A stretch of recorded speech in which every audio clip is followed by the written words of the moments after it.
네, 안녕하세요. 김영호 TV의 날짜 이야기입니다. 자, 오늘은 1월 4일이 되겠습니다. 자, 1월 4일, 어떤 일이 있었나 한번 살펴봤습니다. 저도 사회 초년생으로서, 생생히 기억하고 있는데, 바로 이때가 우리나라 중고등학교 학생들 두발과 교육이 자율화됐던 날이에요. 그 이전에는, 교복을 입고 학교를 다녔죠. 머리도 또 짧게 깎았습니다. 그러나, 1982년 이날의 조치로 인해서 학생들은 머리도 기르고, 그다음에 교복도 자율하니까 뭐, 교복을 입고 싶은 사람은 교복을 입고, 그다음에 사복을 입고 싶은 사람은 사복을 입고 학교를 이제 갈 수 있었던 거죠. 글쎄 뭐 교복이 자율화가 됐는데 교복을 입고 다니는 학생이 뭐 있었겠어요? 뭐 초창기에는 어땠는지 몰라도 모두가 다 이제 자신만의 어떤 양식으로 옷을 입고 다녔겠죠. 글쎄 이제 같은 교복을 입으면은 어떤 균등미가 있죠. 모두가 똑같으니까 그 나름대로 아름다움이 있습니다. 그러나 이제 그 교복을 벗고 어, 나름대로의 옷을 입다 보면 소위 그 이제 다양성이라고 해서 각양각색으로 보이는데 또 그 아름다움이 나름대로 이제 있죠. 그러나 통일된 모습은 없을 거라고 생각합니다. 그럼 무엇이 좋고 무엇이 나쁘냐? 글쎄 그것을 단적으로 이야기하기는 어렵죠. 모든 일이 일장일단이 있듯이 이 교복의 자율화가 됐다라고 하지만 꼭 좋은 것만도 아니었을 거고, 그다음에 그 이전에 교복을 입고 다니던 그런 세대의 학생들이 꼭 좋았던 것만도 아닐 거라고 보여집니다. 어찌됐든 교복의 자율화라고 하는 것은 그 당시로서는 상당히 파격적인 이제 결정이고 그런 정책이었습니다. 어, 이제 그런 의미에서 과연 교복이 어떤 내용의 의미를 갖고 있고, 그다음에 교복을 입었을 때는 아무래도 행동의 제약이 이제 따라오죠. 뭐 군인이 군복을 입고 있는 거나 그렇게 큰 차이가 없는 그런 개념이었을 테니까. 뭐 그래서 저 같은 경우는 이제 교복을 이제 국민학교 들어가면서 입기 시작해갖고 대학 졸업할 때까지 입었던 것이 바로 교복입니다. 그리고 또 바로 이제 군에 입대를 했기 때문에 군복을 또 2년 더 입고 그리고서 이제 사회로 나왔죠. 네, 뭐 교복하니까 이제 갑자기 또 저희 부모님 생각이 나네요. 부모님이 사실은 이 교복에 관련된 그런 업종에서 일을 하셨어요. 그래서 저는 남이 만들어준 교복을 입어본 적이 없습니다. 고등학교 다닐 때까지 이제 그런 거죠. 예. 물론 이제 그 선배 걸 잠깐 빌려서 입기도 한 적은 있지만 기본적으로 아버지 어머니가 만들어주신 그 교복을 입고 공부를 했어요. 물론 이제 대학을 들어가서는 교복을 입어도 되고 안 입어도 되는 그런 상황이었는데 음, 그때는 교복을 사두긴 사뒀었죠. 그것이 이제 나중에 ROTC를 하면서 단복이 되는 바람에 그 교복을 또 2년 더 입고서 제가 대학을 졸업한 추억이 있습니다. 자, 어찌됐든, 교복이라는 것이 이 학생들을 통제하는 수단으로서도 이제 뭐 좋은 일면도 있지만, 그 나름대로 또 엄청난 추억이 있는 게 바로 교복이죠. 예. 그래서 오늘은 교복에 대해서 한번 그 내용을 알아보는 시간을 갖도록 하겠습니다. 네, 교복 자율화에 대해서 한번 알아보겠습니다. 저희들은 뭐, 대학 졸업할 때까지 교복을 입었었기 때문에, 국민학교 1학년 때부터 대학 졸업할 때까지 교복을 입었습니다. 그런데 이제 교복이 이제 자율화가 되는데, 제가 직장 생활 시작하고서부터 얼마 안 돼서 바로 교복 자율화가 되더라고요. 근데 교복뿐만 아니라 머리 기르는 것까지 자율화가 됐었습니다. 정말 과연 옳은 정책이었는지 좀 생각해 볼 필요가 있는데. 자, 어찌됐든, 1982년 1월 4일. 그리고 보니까 바로 1951년 1월 4일, 일사후퇴가 있었네요. 어, 6.25 전쟁이 발발하고, 우리가 남쪽 한년 밀렸다가, 어, 메가더 장군에 의한 인천 상륙작전이 성공을 하면서 9월 28일 날 서울 수복을 하죠. 그리고서 이제 쭉 초산까지 올라갔다가 중공군이 개입하는 바람에 다시 밀려서 서울을 다시 뺏깁니다. 그게 바로 1951년 1월 4일이었기 때문에 그걸 우리는 일사후퇴라고 지금 부르죠. 뭐 지금 그게 중요한 게 아니고, 중요하지만은 오늘은 교복 자율화에 대해서 이야기를 하는 거니까 교복 자율화에 집중하겠습니다. 자, 바로 1월 4일 오늘 문교부가, 그때는 교육부라고 하지 않고 문교부라고 했습니다. 문화교육부였죠. 중고등학생의 두발과 교복 자율화 방안을 갖다 발표를 했다. 이때가 바로 이제 전두환 550 시대죠. 자, 교복을 볼까요? 각급 학교, 초등학교, 중학교, 고등학교, 대학교의 남녀 학생들이 학교에서 착용하는 일종의 제복이다. 그게 교복이에요. 교복의 정의입니다. 우리나라에서는 일부 사립 공립초등학교의 학생과 중학생, 고등학생들이 교복을 착용을 하고 있다. 여러분들 길을 가다가 초등학생은 뭐 그렇게 자주 눈에 띄질 않지만 교복 입은 애들이, 중학생과 고등학생들을 보면 교복을 입고 학교에 가죠. 교복도 옛날같이 저희들이 입었던 것같이 이렇게 딱딱한 그런 교복은 아닙니다. 상당히 디자인도 세련되고 또 얼마나 그 옷감이 좋아요. 옛날에는 그 잠깐만 무명 같은 그런 거로 이렇게 기워서 입은 그런 교복을 입었는데 요즘은 그렇지 않죠. 엘리트니, 아이비 클럽이니, 뭐 스마트니, 뭐 이런 아주 기가 막힌 그런 브랜드들이 이제 교복을 만들어내고 있습니다. 자, 교복의 역사를 보겠습니다. 교복을 언제부터 입었는지에 대해서는 여러 가지 견해가 있다. 확실치 않은 거죠. 보통 나폴레옹이 유사시를 대비해 학생들을 군사훈련을 시키면서 통일된 복장을 입힌 것을 최초로 보는 경우가 많다. 예, 뭐, 어찌됐든, 상당히 오래전에 이제 교복을 입었다는 얘기네요. 다른 한편으로는 교복이라는 개념 자체는 영국의 헨리 8세부터 있었으며, 이튼 칼리지를 시초로 해서 이후 대부분의 사립학교에서 교복을 채택하게 됐다라고 보는 견해도 있네요. 네, 이튼 칼리지. 언젠가 그 영국에 출장을 갔을 때 이튼 칼리지 근처에 가서 스테이크를 한번 먹은 적이 있는데, 그 웰단을 시켜 먹으니까 완전히 그냥 책을 씹어 먹는 것 같은 그런 느낌을 받았는데, 아주 그 외국에다가 맛있게 잘 먹더라고요. 저도 뭐 먹기는 잘 먹었습니다. 마치 종이를 씹는 것 같은 그런 느낌을 받아서 그렇지. 자, 나폴레옹의 교복은 엄격히 말하면 군복에 가깝기 때문에 이렇게 보는 견해도 설득력을 얻고 있다. 자, 어찌됐든, 이 통일된 복장. 그것을 학생이 입으면 그게 교복이 되는 거죠. 우리나라 교복의 역사를 보면 1886년에 이화학당으로 거슬러 올라간다. 네, 상당히 오래전으로 거슬러 올라가네요. 1884년에 갑신정변이 있었으니까 그 이후에 2년 뒤에 이화학당까지 거슬러 올라간다는 걸 봐서는 글쎄요, 그때 당시 교복은 뭐 지금 같은 형태는 아닐 거고, 뭐, 한복을 뭐 이렇게 맞춰 입고 다니면 그게 교복이지 않았을까 하는 생각이 듭니다. 이때 최초로 채택된 교복에는 속옷, 고쟁이, 그 다음에 버선까지 포함되었었고, 속옷은 뭐, 속옷이 속옷 아닐까요? 고쟁이, 뭐, 그게 있습니다, 나오지간. 어, 버선. 뭐, 버선, 뭐, 요즘은 양말인데, 뭐, 당연히 그 포함돼야 될 것 같아요. 우리는 요즘 뭐, 교복 입으라 하는데 양말을 안 신었다라고 해서 교복 착용이 불량하다 이렇게 얘기하진 않겠죠? 아니면 이 자식 너 반항하는 거야? 왜 양말 안 신어? 뭐 그랬는지도 모르겠습니다. 그래서 뭐 다들 주로 검정색이나 그 진한 그 이제 청색 그런 거 신을 때 빨간 양말을 신고 오는 그 이제 학생들이 있었죠. 그 참 그 임하룡이 그 나왔던 그 이제 이 개그 프로가 있는데 그게 저희들 학교 다닐 때 아주 좀 껄렁껄렁하는 친구들의 전형적인 그 교복 착용 형태였었죠. 빨간 양말 신고 모자를 갖다 이렇게 촥 그냥 찌그러뜨려 갖고서 신고 위에 단추 한두 개 이렇게 따놓고 가방을 갖다가 겨드랑이고서 이제 껄렁껄렁하고 침 착착 뱉고 그러는 거. 예. 자, 그때 당시 조금 그 껄렁껄렁하던 친구들 왜 이렇게 침을 뱉었나 몰라요. 다 옛날 얘기지만요. 예. 자, 겉옷은 러시아산 무명으로 만든 다홍색 치마 저고리였다. 치마 저고리가 교복이었다는 얘기죠. 3년 후인 1907년에는 숙명여학교에서 자주색 원피스와 분홍색 교모로 구성된 서양식 교복을 처음으로 입혔다. 1907년이면 이제 을사조약 이후네요. 이후로 1919년까지 교복이 한복 차림이었다.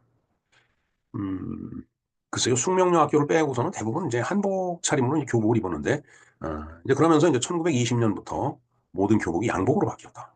20년 하면은 이제 3.1운동이 일어난 다음 해인데, 뭔가 그때 문화정치를 한다라고 하면서, 이 문화정치의 일환이었는지 아니면 통제하기 위한 어떤 수단이었는지 모르겠는데, 교복을 갖다가 지금 같은 형태는 아니고, 저희들 그 어렸을 때 입었던 그런 형태로 교복이 바뀐 거라고 보여집니다. 자, 그 이후부터 1983년까지 한국의 학생들은 서울 지방 할 것 없이 바지와 명찰을 부착한 교복을 입고 머리를 짧게 깎은 채 학교에 다녔다. 네. 저희들이 이제 저 시대에 어, 저런 형태로 하고 학교를 다닌 거죠. 그래도 뭐 불편한 거 못 느꼈습니다. 네? 뭐 머리 깎고 뭐 그러는 거 중학교 때는 박박 깎았죠. 근데 고등학교 때는 그 스포츠형이라고 해요. 그러면은 또 그때 그 이발소에 가면은 그 면도 해주는 아가씨가 그때 있었어요. 고등학교 다닐 때. 그러면은 이발소 사장님이 아닌 저 면도사한테 면도 받아보려고 순서를 면도사 정말 예뻤었는데 지금은 이제 할머니가 됐겠죠. 자, 그 이후부터 1983년까지 한국의 학생들은 어, 조금 전에 말씀드린 거네요. 1983년 전두환 대통령 시기 개해년인데 교복 두발 자유화 조치로 인해 잠시 폐지되었으나 1980년대 후반부터 다시 교복을 입게 되었다. 예, 맞습니다. 아까 제가 말씀드린 대로 회사 취직을 해갖고서 뭐 왔다 갔다 하는데 보니까 학생들이 탔는데 이게 학생인지 뭔지 구분이 안 되더라고. 뭐, 학교 앞에서 분명히 탔으니까 학생인데 교복 머리도 길고 사복하고 뭐 멋을 있는 대로 이제 부리니까 더군다나 이제 10년대쯤 되면 학생들이 이제 영양 상태가 좋아. 중고등 고등학생 정도 되면 초등학교 똑같아 갖고 구분이 안 되더라고요. 이후로는 과거에 획일적이고 강제적이며 일본의 영향을 받은 교복이 아니라 학교의 자율에 맡겨진 교복을 착용하게 되었다. 그래서 뭐 일제시대 때를 지나왔기 때문에 일본의 영향을 받은 교복이라고 하지만 그렇지 않아도 그러지 않았을까요? 너무 일본 그러는 것 같아요. 뭐 일본에 대해서 무슨 가 있는 거지 참. 왜 이렇게 저 시대를 얘기하면 꼭 일본한테 안 좋은 영향을 받았고 뭐 이런 걸 얘기를 하나 몰라요. 뭐 영향이 있었던 건 사실이죠. 그거야. 자, 이렇게 되면서 서울과 지방, 지방과 지방, 심지어는 같은 지방과 서울 시내도 교복이 다르다. 당연히 다르죠. 예, 왜냐면은 우리 때만 하더라도 전국이 교복이 똑같았어요. 어딜 가나 이 모자, 모표와 뭐 명찰 색깔 이런 것만 다르지 나머지는 다 똑같았었거든요. 근데 교복이 자율화 됐다가 다시 이제 교복을 입으면서 학교별로 디자인을 갖다 선택할 수 있다 보니까 교복이 다 다를 수뿐이 없죠. 자, 이같이 교복이 다른 것은 학생 자율로, 학교 자율로 교복 디자인을 정할 수 있기 때문이었다. 대부분의 학교는 교복을 양복으로 채택하고 있으며 민족사관고 고등학교와 태장고등학교 등 일부 학교에서는 교복을 한복으로 채택한다. 예, 뭐 들은 바가 있습니다. 교복값에 대한 부담으로 공동구매를 통해 구입하기도 하고 또 졸업하는 선배가 물려주기도 하죠. 글쎄 뭐 저희들 때도 그 졸업하는 학생 선배 거를 막 저도 한번 물려 입은 적이 있었습니다. 왜냐하면 언젠가 말씀드렸는데 어머니가 교복을 맞추는데 옆에서 하도 더 크게 하다 보니까 외투가 됐더라고요. 도저히 입을 수가 없는 거예요. 너무 커갖고. 완전히 교복 입고 가는 게 아니고 그냥 코트를 입고 학교 가는 것 같아갖고. 그래서 이제 졸업한 선배한테 이렇게 하나 받아갖고서 그걸 1년 입고 나니까 그 사이에 이제 몸이 확 하고 나니까 1학년 때 외투가 떴던 게 3학년이 되니까 그래도 어느 정도 맞더라고요. 일단 사진에서 보여드릴게요. 네. 자, 교복에 관한 교칙. 교복을 착용하게 되어 있는 각 학교에서는 교칙 안에 교복에 관한 내용을 수록을 했다. 교칙이 있었죠. 교칙에 보면 교복은 어떻다라고 그 내용이 기록이 돼 있었습니다. 그다음에 보통 교복을 입는 방법, 계절별 교복 착용 기간 등이 이제 기술이 돼 있죠. 각 나라별로 교복을 볼까요? 일본과 중화민국, 타이완입니다. 교복을 미국이나 유럽식 양복을 채택을 했다. 그다음에 교육 정책이나 제반 사항에 따라 학생들에게 두발 규제와 함께 우리나라 국내 교육 체계의 기본 준수 사항과 동일한 정책을 사용하는 복장 규제 정책을 기본으로 삼고 있다. 글쎄 저는 대만을 한 번 딱 갔다 와갖고서 한여름에 갔다 와갖고서 교복을 어떻게 입는지 지금 기억이 안 납니다. 아마 그때 방학이었던 것 같아요. 갔을 때가 6월 말이었으니까. 근데 일본은 뭐 여러 번 가서 교복을 입은 학생들을 많이 봤습니다. 근데 80년대에 일본을 갔을 때 주로 이제 80년대 제가 일본을 많이 다녔는데 그때 일본 학생들은 우리는 자율화가 됐었지만 일본은 자율화가 안 됐었습니다. 저희들이 학교 다닐 때 입었던 거하고 동일한 그런 교복을 입고 다니더라고요. 그러면서 이제 일본은 바뀌었겠죠. 그다음에 23번 볼까요? 교육 정책이나 제반 사항에 따라 학생들에게 두발 규제와 함께 우리나라 국내 교육 체계의 기본 준수사항과 동일한 정책을 사용하는 복장 규제 정책을 기본으로 삼고 있다. 이렇게 좀 전에 한번 말씀드렸네요. 대부분의 국가가 중학교와 고등학교에 대해서 교복을 착용을 시킨다. 아무래도 그렇겠죠. 뭐 국민학생, 초등학생들한테 교복을 뭐 입히는 게 꼭 바람직하진 않을 것 같아 보입니다. 그러니까 거의 자유롭게 두고 대학생이야 뭐 예전부터 자유로웠고. 그러니까 중학교, 고등학교에 대해서 이제 교복을 착용시키고 또 저 연령대가 뭔가 통제를 받아야 되는 그 연령대예요. 그래서 교복을 착용시키는 게 바람직하다고 저는 봅니다. 그다음 북한과 태국은 초등학교와 대학교도 교복을 착용한다. 뭐 옛날에 우리 그랬습니다. 그다음에 미국과 불란서, 프랑스, 그럼 카나다는 교복이 없다. 예.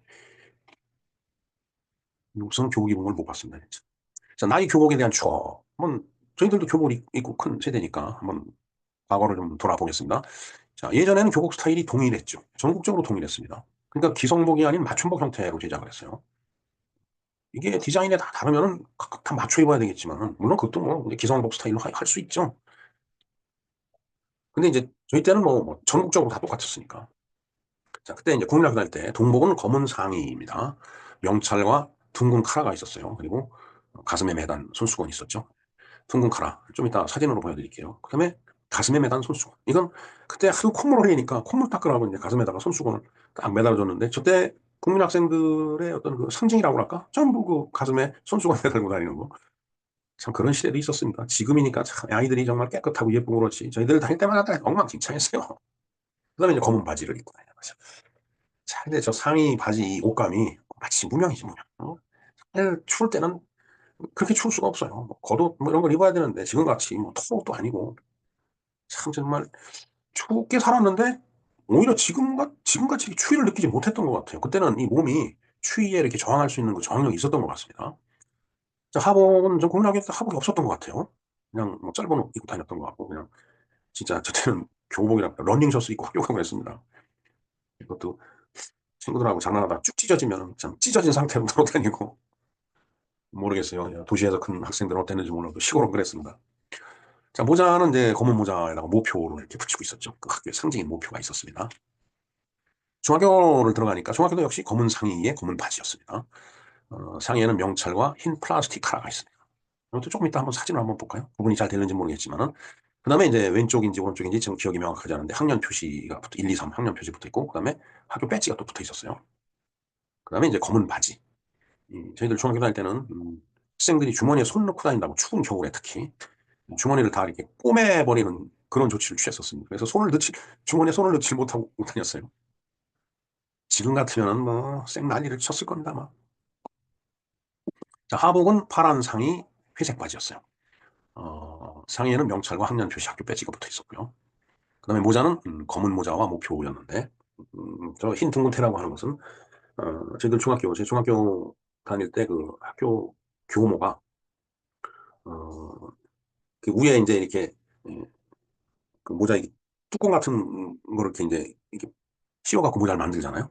근데 그 이음새, 그걸 쫙, 이제 이렇게 재봉질로 해서 받겠죠. 근데 거기에, 하얀 줄을 갖다 쭉 넣었어요. 그래서 모자를 딱 보면, 저는, 어느 중학교 학생. 그때는 청주중학교 학생. 이게 딱 구분이 이제 되는 그런 모자였습니다. 네. 자, 그 다음에 고등학교를 들어가니까 뭐 거의 비슷했죠.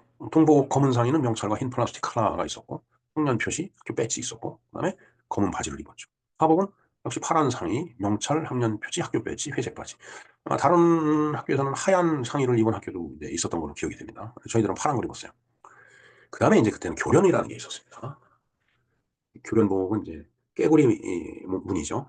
그걸로 상하이가 있었고, 그 다음에 이제 각반이라는 게 있었습니다. 운동화 위에 이 바지단을 이렇게 집어넣어갖고서 각반이라는 게 그러니까 줄로 다 이렇게 쭉 이렇게 엮어갖고서 이렇게 딱 묶는 그런 각반을 이제 여러분들 그 2차 태평양 전쟁 보면 일본 군들 이게 군복의 바지단을 보면 이제 그런 거를 볼 수 있는데 이제 그런 거였어요. 뭐 예를 들어서 수풀 같은 데 들어갈 때 옷 이게 걸리지 말라고. 그리고 뭐 예를 들어서 뭐 뱀 같은 게 있으면 그런 걸로부터 보호는 되죠. 그걸 각반이라고 했습니다. 그다음에 이제 모자는 검은 모자에 목표를 붙인 거예요. 이제 대학교를 들어가니까 통상 대학교는 이제 교복으로부터 자유로웠는데 이거는 꼭 맨다터리한 건 아니었는데 에, 검은 상의에 동복이 있었어요. 검다기보다는 아주 진한 청색이었었던 걸로 기억이 되는데 근데 의무적인 착용 사항은 아니었었죠. 자, 그런데 이제 제가 대학을 다니면서 이제 ROTC를 이제 지원했는데 ROTC를 지원하고 나니까 그 교복이 있어야 되겠더라고요.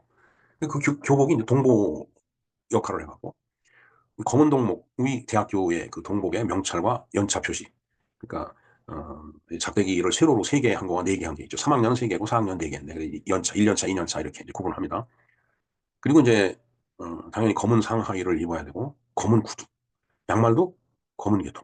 예를 들어 뭐 하얀 거나 빨간 거를 신고 가면 이제 또 2년차 선배들한테 이제 막 기합받고 그랬었죠. 그리고 뭐 빨간 구두를 말고 주황색 구두를 신고 갔다. 갈색 구두를 신었다. 그러면 또 그거 갖고도 뭐라고 그러더라고요. 참 구두를 새 걸 하나 샀는데 하도 그래갖고서 이제 그 어느 날 보니까 후배가 검은 구두를 신고 왔더라고요. 그래서 야 신어봐라. 그랬더니 서로 맞아갖고 그 바꾸지 그래갖고 바꾼 적이 있었습니다. 뭐라고 그러니까 뭐라고 그러니까. 그다음에 흰 하복은 흰 상의, 그다음에 검은 바지였었습니다. 예. 그 명찰하고 연차 표시는 이제 했죠. 그다음에 이제 왼쪽 그 어깨에다가 그 학군단 표시, ROTC 표시를 이게 붙여 다녔죠. 오른쪽에는 이제 뭐 저는 명예위원이나 이런 거를 하질 않았는데 명예위원 한 사람들은 이제 또 명예위원 표시가 있었습니다. 그리고 모자는 베레모를 썼어요. 또 통상 대학의 모자는 사각모를 얘기하는데 아마 우리 학교 다닐 때 사각모를 썼던 학교가 한양대, 어? 이- 정확하지가 않은데 아마 한양대였던 것 같은데 한양대학교는 그 사각모를 썼던 걸로 제 기억이 됩니다. 네. 그다음에 이제 아노트시니까 훈련을 받게 되죠. 군복을 이제 지급을 받습니다. 상의, 하의, 피복이라고 하죠. 군목, 군대 모자 있습니다. 아주 완전 찌그러져 갖고 그 이민군 모자 같은 걸 주는데 통상 그걸 안 쓰죠. 워낙 보기 흉하니까. 그래서 이제 기존 군인들이 쓰는 그 모자를 사서 이제 썼는데 나중에 이제 졸업할 때 다 반납을 해야 되는데 이제 찌그러진 인민군 모자 같은 거를 이제 하다 보니까 이제 분실을 했죠. 버렸든지 뭐 안 쓰니까. 근데 그걸 반납하라고 해갖고 그걸 어떻게 반납을 해요? 이미 없어진 거를. 그래갖고 그냥 동로를 몰아냈던 것 같아. 그랬던 것 같습니다. 그럼 훈련화. 통일화라고 그때 그랬는데. 훈련 받을 때는 그 통일화, 훈련화를 신고서 이제 훈련을 받고. 그 다음에 이제 행사 같은 거 있을 때는 가죽으로 된 군화. 이거를 이제 신죠. 이건 ROTC 기준입니다. 그 다음에 MTC가 있죠. 밀리터리 트레이닝 코프스가요. ROTC는 리저브 오피서 트레이닝 코스고요. 교련복은 개구리 무늬 상하이를 이제 입었던 걸로 기억이 됩니다. 예비군들은 이제 어, 개구리 무늬지만은 일반 학생들은 그 이제 갈색 완전 개구리 무늬지만 어, 복학생들은 이제 군에서 이제 제대하면서 받은 그 개구리 무늬가 이제 국방색도 들어가고 그런 그 개구리 무늬였죠. 조금 달랐습니다. 네, 뭐 그리고 교복은 아니지만 군대 있을 때 입었던 군복이 한번 생각이 나네요. 동복에 보면 작업복이 있었어요. 상의 하의. 그다음에 근무복이라고 해서 동절기용 동근복이라고 했는데 줄여서 그게 있었고 좀 촉촉한 거였죠. 색깔도 아주 진한 초록색인가 아주 굉장히 진한 초록색이었던 것 같아요. 그다음에 방한복이 있죠. 야전용 있고 근무용이 있는데 그다음에 이제 비 올 때 쓰는 우의가 있었습니다. 장교는 절대 비가 와도 우산을 쓰지 않는다. 우의만 입는다. 해갖고 진짜 비가 와도 우의를 입고 다녔지 우산 안 쓰고 다녔어요.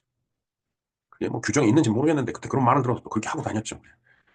그다음에 이제 하복은 군대는 하복이 없습니다. 동복에 팔을 걷어갖고서 이제 짧게 이렇게 걷어갖고서 이제 입는 게 그게 이제 군대 하복이었어요. 요즘 어떤지 모르겠습니다. 요즘도 뭐 비슷할 것 같은데. 그다음에 이제 모자에는 이제 그 정복에게 쓰는 정모가 있고, 그다음에 일반 그 작업복에 쓰는 작업모가 있죠. 뭐 여러분 국방색으로 된 거 생각해 보시면 알까요? 네, 뭐 행진을 하고 있습니다. 이게 이제 제가 국민학교, 중학교, 고등학교의 그 이제 교복입니다. 이 둥근 카라라고 하는 게 바로 이거예요. 이렇게 이제 카라 바깥으로 이렇게 나오는 게 둥근 카라입니다. 그리고 플라스틱 카라라는 게 이거죠. 안에 이렇게 삥 돌아가면서 이제 이렇게 착용하는 이제 그 카라가 있습니다. T라고 이게 서드 3학년이라고 해서 이제 T였었죠. 여기 이제 뭐 학교 마크 배지가 있고 이때도 마찬가지였던 것 같습니다. 또 이 방송을 한다고 또 열심히 또 앨범을 찾아갖고서 사진을 찍었습니다. 네, 요거는 제가 이제 4학년 졸업하면서 이때 아르트시 했기 때문에 머리가 좀 짧아야 되는데 아마 이게 그때는 훈련이 어느 정도 끝난 다음에 머리가 기른 상태에서 사진을 찍었던 것 같아요. 그리고 요거는 이제 제가 직장 생활하면서 대학원을 다니면서 찍었던 거. 요거는 제가 만 60세에 박사 학위를 받으면서 찍은 사진인데 좀 흐리네요. 네, 여기 제가 중학교 1학년 때 모습입니다. 청중이라고 돼 있죠. 1학년. 여기 이제 학교 마크가 있었고요. 그 다음에 아까 흰 태가 있었다고 그랬는데 여기 좀 어렴풋이 보이죠? 이렇게 흰 태가 여기 있었습니다. 모자에. 네, 참, 이 사진을 보면은 참 저도 참 한때 예뻤었구나 하는 그런 생각이 들더라고요. 근데 지금은 이제 머리도 다 빠지고 허해지고 이제 세월이 그만큼 흘렀다라는 생각이 듭니다. 아까 예. 이게 이제 저희들이 고등학교 때 입었던 그 교복이 되겠습니다. 이게 모자 이렇게 썼었고 여기 접니다. 왜 이렇게 삐딱하게 하고 사진을 찍었는지 모르겠어요. 네? 여기 이름표 있고요. 이게 단추쭉 뭐 다 마찬가지죠. 이 교복이 1학년 때 마치 이 어머니가 옆에서 스모라고 그래갖고 외투같이 큰 긴 그런 교복이었었는데 3학년 이게 3학년 때 찍은 사진입니다. 3학년이 되니까 몸에 어느 정도 맞아갖고서 뭐잘 입고 잘 썼죠. 이게 이제 저희들이 그 학교 다닐 때 그 교실이 원탑이라고 해서 그 둥근 형태의 교실이었어요. 그래서 그 제일 위에 꼭대기 옥상에서 이렇게 끝에 쭉 앉아갖고 여기 뒤에 서갖고 이렇게 찍은 사진이에요. 밑에서 찍은 사진입니다. 오래된 사진이고 뭐 흑백 사진이기 때문에 요거는 이제 군복이죠. 이건 제가 여기가 고향역입니다. 지금은 이제 여기 철거대가 없는데 이게 이제 그때 당시에 제가 2월 말에 이제 저희들 입대를 하기 때문에 그때 당시 입었던 그 복장이에요. 이제 작업복이라고 하는 게 이제 이 옷을 얘기하는 거죠. 그 안에 이 안에 입은 옷도 작업복이고 요게 그 야전 상의입니다. 아까 얘기했던 거. 모자 쓰고 계급장 있고 그다음에 장갑도 있고 그다음에 군 가죽. 네, 이게 참 입대하기 바로 직전에 고향역에 가서 고향아 잘 있어라 하면서 이제 찍었던 사진이 있겠습니다. 자, 이거는 이제 저희들이 교육받으면서 이제 여름에 들어가서 야간 훈련 하면서 이제 찍은 사진이 되겠습니다. 이게 제가 키가 작아서가 아니고 이런 비탈진 데 이렇게 쭉 서갖고 찍어갖고 이렇게 됐습니다. 같은 동기들이죠. 네. 네, 이거는 이제 자대 배치 받아갖고서 그해 겨울이죠. 완전 화이트 크리스마스였어요. 같이 이제 근무했던 그 사병들이 저를 찍어주더라고요. 이때는 전부 뭐 흑백 사진이었으니까. 요 옷이 바로 근무할 때 입는, 어, 그 잠바가 되겠습니다. 아까 이 야전 잠바 이거하고는 좀 성격이 다르죠. 그리고 여기에 이제 털 깃이 있는 이건 장군들은 그 깃이 있었던 것 같아요. 근데 저희들은 그런 게 없었습니다. 네, 뭐 지나간 얘기지만 한번 옛날 사진 한번 좀 살펴봤습니다. 자, 하여튼 교복 자율화 조치가 내려진 게 바로 오늘 1월 4일인데 이날 알아본 교복에 대한 추억이었습니다. 그리고 그에 더해서 군복까지 한번 살펴봤습니다. 하지만 이젠 다 모두가 다 지난 얘기죠. 예. 지금은 다시 입고 싶어도 입을 수가 없죠. 자, 오늘은 6.25 사변 당시 또 일사후퇴가 있었던 날이죠. 세계 또 점자의 날이기도 합니다. 그래서 지난해에 그 해드렸던 그 방송 일사후퇴, 겨울전쟁, 겨울피난 이러면서 그 이전에 중공군이 개입해갖고 장진호 전투 치르면서 흥남전투에서 철수 작전을 하고 결국은 다시 38선 이남으로 내려오면서 서울이 다시 이제 재함락이 됐던 때고 1월 4일입니다. 그리고 점자의 날에 대해서도 제가 방송을 해드린 적이 있습니다. 다 모두 링크를 걸어드리겠습니다. 자, 그래서 한글의 3대 축이 있죠. 훈민정, 그다음에 수어, 손으로 하는 말이죠. 그다음에 점자, 시각장애인들이 쓰는 점자. 예. 네, 이상 김영로 TV에서 알아본 날짜 이야기였습니다. 감사합니다.